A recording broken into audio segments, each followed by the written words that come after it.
Devocional diario Vive a plenitud con Verónica Claros de Rodríguez. En el pasado, Dios habló por medio de sueños a Jacob, a José, al faraón de Egipto, al rey Nabucodonosor, a José, el esposo de María, entre otros. También se reveló en visiones a Daniel, a Ezequiel, a Isaías y a muchos otros profetas. Los sueños y las visiones han sido un medio de comunicación que el cielo ha utilizado en diversos momentos. Y de acuerdo con las escrituras, en el tiempo del fin seguirán siendo fundamentales. Joel capítulo 2, versículo 28 dice, después de esto, derramaré mi espíritu sobre todo ser humano. Vuestros hijos y vuestras hijas profetizarán. Tendrán sueños los ancianos y visiones los jóvenes. ¿Son los sueños y las visiones una forma confiable de escuchar a Dios? De acuerdo con la Biblia, así es. Pero, ¿cómo podemos estar seguros? El versículo de Joel da una clave muy importante, el derramamiento del Espíritu Santo. Por lo tanto, el énfasis no ha de concentrarse en los sueños o en las visiones, sino en recibir el don del Espíritu Santo. Pero, ¿cómo podemos recibir hoy el Espíritu Santo? Siguiendo el ejemplo de los apóstoles. La Biblia dice que cuando Jesús ascendió al cielo, ellos estaban siempre en el templo alabando y glorificando a Dios. Fue necesaria una importante preparación en sus corazones para que el Espíritu Santo fuera derramado en ellos. Mientras los discípulos esperaban el cumplimiento de la promesa, humillaron sus corazones con verdadero arrepentimiento y confesaron su incredulidad.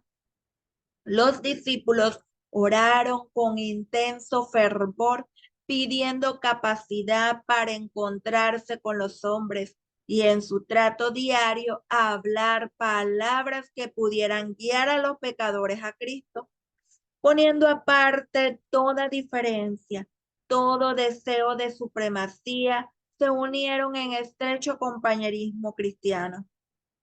Los discípulos se concentraron en fortalecer su fe, consolidaron su experiencia espiritual y después Dios derramó el Espíritu Santo y eligió el medio para hablar con ellos. Ese es el camino a seguir. Ahora bien, ¿qué sucede si una persona cuyas obras revelan que está desvinculada del Espíritu Santo asegura tener sueños y visiones de parte de Dios? Queridos, no podemos fiarnos de ellos. Es más, Jesús advirtió que en el tiempo del fin habrían muchos engañadores, muchos falsos. Así que es importante centrarnos en que la clave está en el derramamiento del Espíritu Santo y también en la vida misma, en el testimonio personal de quien dice haber recibido sueños y visiones de parte de Dios. Por eso es importante que no nos confiemos fácilmente. Necesitamos, como lo he mencionado antes, la dependencia completa en Dios. Y es que el Señor nos va a hablar a nosotros directamente si nos ponemos en sintonía con su palabra y vivimos en estrecha relación íntima con Él. Cada día buscando al Señor en oración, mañana y tarde escudriñando su palabra y también testificando a otros del amor y la misericordia de nuestro Dios. Debemos vivir una vida apartada del mundo y de sus vanidades, concentrarnos en la presencia de Dios y estar en estrecha relación íntima con Él, con su espíritu.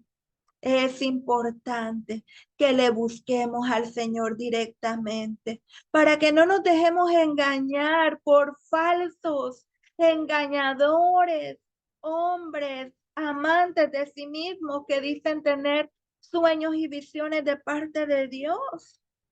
No solo se trata de ir a la noche, dormir y soñar algo y creer que es Dios quien ha hablado. No, la persona tiene que dar testimonio, tiene que vivir una vida en concordancia con las enseñanzas de Dios. No es cualquier sueño que tú tienes durante la noche o una visión que según tú llegó de parte de Dios. No, se trata de la dependencia de Dios, porque Dios nunca va a hablar algo que no sea conforme a lo que está escrito en su santa palabra. Así que no nos dejemos llevar de estos falsos engañadores, personas sin escrúpulos que lo único que desean es apartarnos de vivir una vida en santidad, siempre haciendo la voluntad de Dios, a la ley y al testimonio. Si no es conforme a estos, no ha amanecido. Debemos vivir siempre de acuerdo a la voluntad de nuestro Dios, para que el Señor pueda hablar con nosotros y por la fe creerle. Te invito a orar conmigo. Maravilloso Padre del cielo, qué importante es comprender tu palabra y entender, Señor, que cuando tú has dicho que hablarás a través de sueños y visiones, que habrán profetizaciones en los últimos tiempos, será cuando tú derrames sobre ellos el Espíritu Santo. Padre, que podamos darnos cuenta que el énfasis no está en centrarnos en sueños y visiones, sino en recibir el don del Espíritu Santo. Padre, que anhelemos cada día recibir ese don tan especial para que podamos, Señor, vivir conforme a tu palabra, conforme a tu voluntad. Gracias, Señor, en el nombre de Jesús. Amén y amén. Que el Señor pueda hablar a tu corazón a través de su palabra y que derrame sobre ti su Santo Espíritu para que puedas vivir a plenitud. Dios te bendiga.